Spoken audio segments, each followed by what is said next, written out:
My partner and I, Eamon Fitzgerald, we went into this project thinking about and kind of wondering how these gangs in Honduras made their money, specifically Barrio-18 and MS-13. Before doing any research, we thought these were large international drug cartels that shipped and trafficked drugs across the Americas.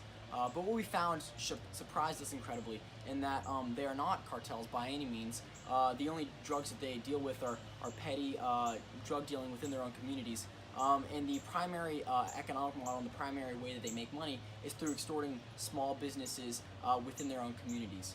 The reason why we thought originally that these gangs had such a large international presence was because a lot of the rhetoric that President Trump uses when addressing these gangs, such as him referencing the various MS-13 murders that have occurred throughout the United States, and him using these different events to kind of push his anti-immigration sentiment and agenda. And obviously, prior to doing research, we knew that there was vast amounts of corruption within Honduras that allowed and facilitated most of these gang activities, but we did not know the full incredible extent of this.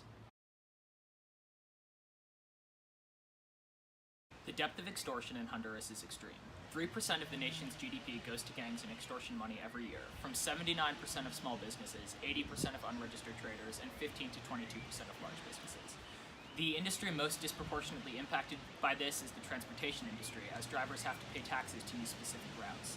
The gangs have also attempted to break into international drug smuggling, but have failed at every attempt, instead resorting to petty drug dealing within neighborhoods they control, dealing heroin, marijuana, and cocaine. The Honduran government is extremely corrupt and accepts bribes from gangs in order for gangs to funnel money through front businesses to legitimate accounts. The bribery totals $450 million a year and extends from the police all the way to the president's brother. The Honduran judiciary is one of the most corrupt in the world, and a phenomenally small portion of cases are even investigated.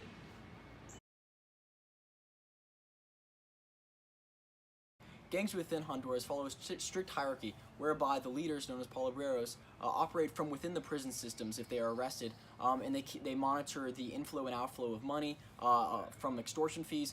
They monitor and keep track of if anyone has been killed, and they also employ individual gang members to spy on communities and local businesses to ensure that extortion fees or war taxes are paid in full. Palabreros also divide up their gangs into conchas, which are separate territorial subdivisions and meant to basically make sure that, that the gangs can operate more efficiently and more smoothly.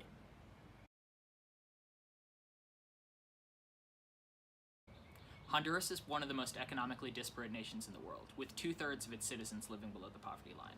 The gangs, operating in poor areas, offer social and economic incentives for young men to join, and many young men often send money back home to their families from their gang employment.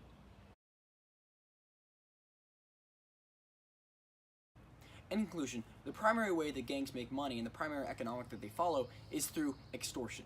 Therefore, if the problem of gang violence and the extreme presence of gangs is to be solved in Honduras, then a solution must certainly include both judiciary reforms and economic reforms to give more money back to the citizens.